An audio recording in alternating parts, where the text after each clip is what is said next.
O Rebbe elabora sobre o assunto, o poder da transformação da tchuvá, esse assunto que nós encontramos em relação à tchuvá, que ela tem o poder de transformar os pecados em mitzvot, em boas ações, baseado naquilo que afirmam nossos sábios, trazendo no Talmud, trazendo na Halachá, que quando uma pessoa faz tchuvá por amor, não só que ela anula, neutraliza os pecados, mas ela transforma, converte os pecados em mitzvot. Não é? Seria um poder extraordinário, como uma alquimia.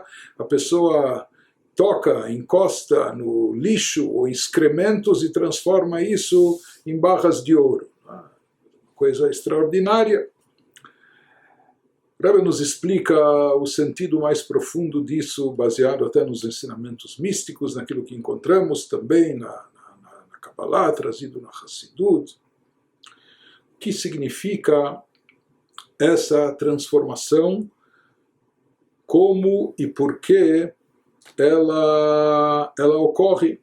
Então, em primeiro lugar, nós já vimos que nos livros místicos se fala a respeito da tchuvá, que a tchuvá não é apenas uma forma de evolução e crescimento espiritual, como ocorre através do estudo da Torá, da oração, do cumprimento das mitzvot, que em todos esses casos há uma evolução, mas uma evolução lenta e gradual.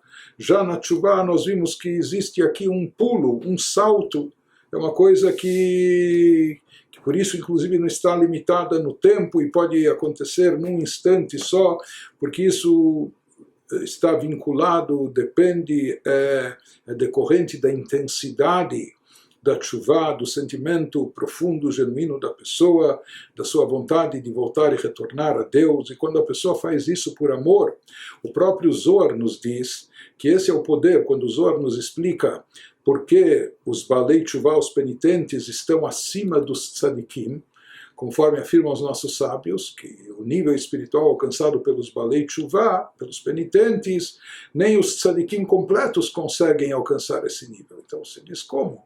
O tzadik completo é uma pessoa que talvez durante a vida toda, durante décadas a fio, ele foi impecável, ele se dedicou intensamente ao serviço a Deus, fez tudo direitinho, sem qualquer deslize, sem qualquer falha. Em contraste, o Baal Teshuvah, o penitente, é uma pessoa que talvez boa parte da sua vida passou pecando, cometendo falhas e erros. Ele fez Teshuvah, tudo bem, se arrependeu, pediu perdão, foi perdoado, etc.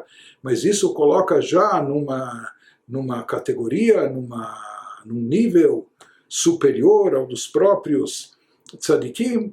Explica o Zohar que um dos motivos disso é que o Baal Teshuvah, tudo que ele faz a partir de então, tudo em termos de espiritualidade que ele realiza, seja no estudo da Torá, na prática das mitzvot, no cumprimento da tzedakah, a sua oração, tudo ele faz becheila yatir, com uma força e uma intensidade muito maior. Talvez até procurando compensar o passado, ou recuperar o tempo perdido, ou até pelo fato de ele saber que Deus foi tão bondoso com ele que o anistiou e nos perdoou, isso deixa ele com um compromisso moral tão grande, então ele faz as coisas com uma vibração, uma intensidade que não está presente nem mesmo no tzadik. Daí se comenta, assim explica Hassidut, essa é a grandeza da tchuvá. No fundo é algo até paradoxal. O que está causando essa vibração, esse entusiasmo, esse sentimento intenso ao cumprir as mitzvot, a Torá, para o Baal Teshuvah? Por incrível que pareça, o que está motivando e causando isso? Os pecados que ele cometeu. Justamente pelo fato de saber que ele acumulou tantos pecados ou falhas, tantos deslizes, etc. Então isso faz agora, isso impele ele a servir a Deus com tanta força, com tanta intensidade, com tanta emoção, vibração, entusiasmo, etc.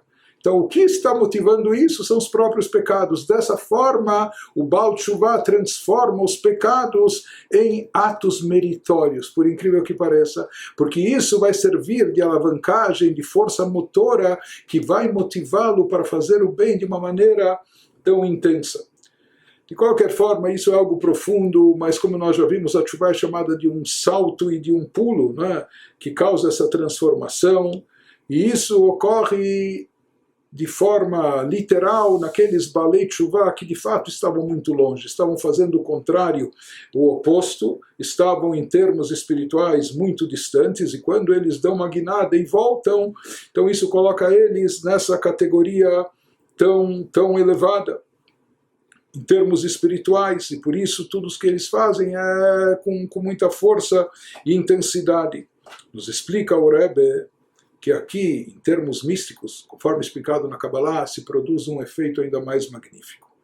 Todas as coisas que são proibidas pela Torá, conforme explicado no Tânia, etc., porque elas pertencem a um reino do mal, um reino negativo, que é chamado o reino das três klipot, das chamadas três cascas impuras, que nós não temos como resgatar, como elevar, não temos como lidar com elas, por isso essas coisas são proibidas pela Torá. Nós não temos o poder de refinar, de resgatar, de elevar. Elas também possuem dentro de si faíscas divinas.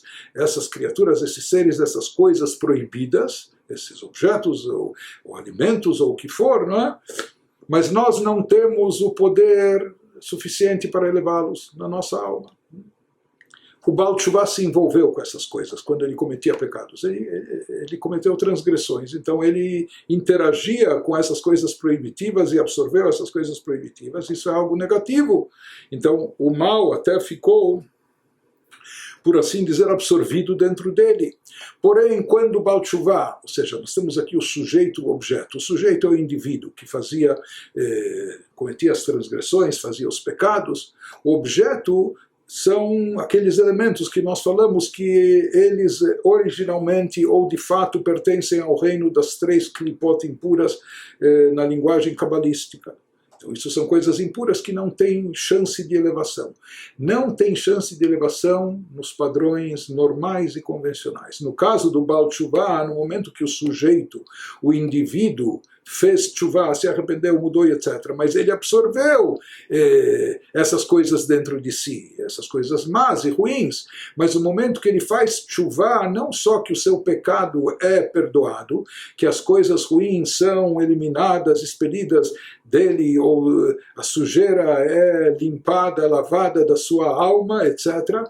Mais do que isso nos diz o Rebbe, as faíscas divinas presentes também naquelas criaturas, naquelas coisas más e ruins, porque não existe dualidade.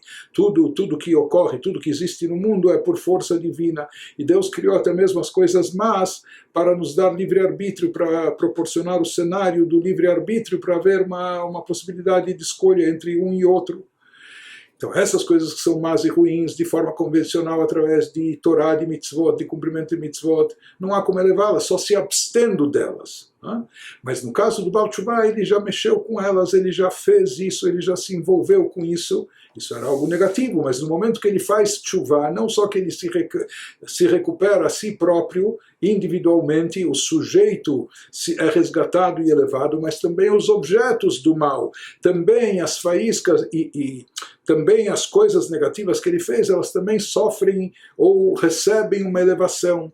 Isso proporciona um fato inédito que as faíscas divinas presentes, até mesmo nas três chamadas cascas impuras, que em geral não dá para elevá-las, não dá para manipulá-las de forma positiva. No caso do Baal Tshuva, ele vai acabar, quando nós falamos que isso acaba revertendo o passado, transformando os pecados em mitzvot. Isso significa que ele vai conseguir elevar e resgatar as faíscas divinas que estavam profundamente enterradas nas coisas negativas, que de outra forma, de outra maneira, jamais nós conseguiríamos fazer isso.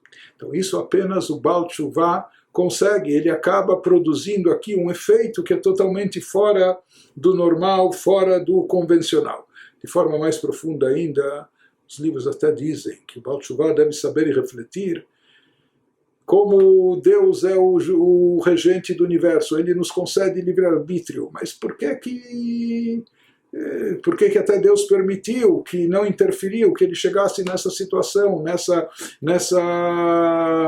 baixeza espiritual, nessa sarjeta espiritual, por que ele caiu em pecado e etc.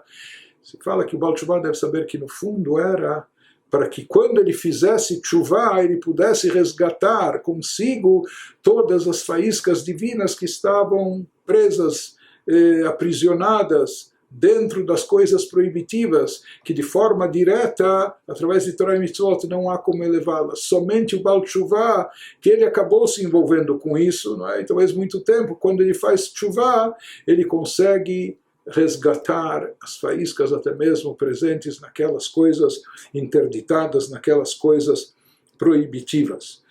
E isso é derivado do poder elevado que se revela no próprio Baal Teshuvah na hora que ele se arrepende e volta a Deus, como nós já falamos, que isso evoca, isso traz à tona o que há de mais elevado na sua alma, a essência da sua alma, e isso conecta aquele nível que nós explicamos que está acima do tempo, etc. E tudo isso proporciona a Teshuvah esse poder incrível de transformação, não é? Inclusive mexer com e resgatar até mesmo aquelas coisas que originalmente a gente não tinha acesso e não tinha maneira de elevá-las para a Kedushá, para a santidade, e no final o Baal Teshuvah, ele acaba elevando isso.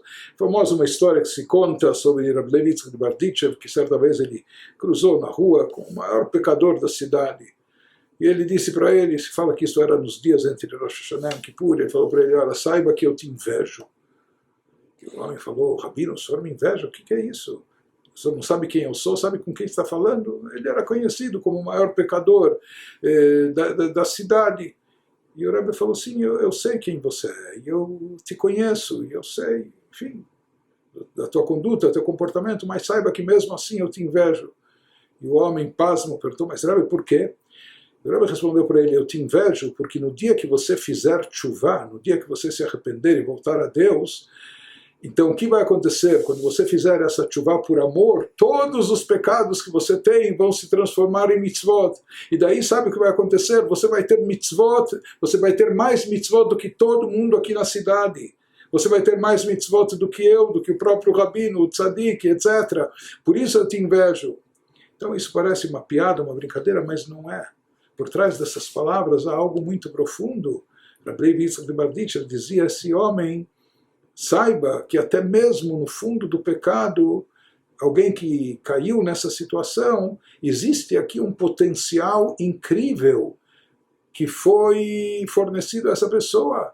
Através da sua teshuvah, no momento que a pessoa fizer teshuvah, ela consegue não só numericamente converter as transgressões em mitzvot, mais do que isso, ela consegue resgatar para o campo da Kedushá, da santidade, coisas que de outra forma e de outra maneira, outras pessoas, da maneira convencional, através de Torah e Mitzvot, jamais conseguiriam. Esse é o grande poder e alcance da Teshuvah.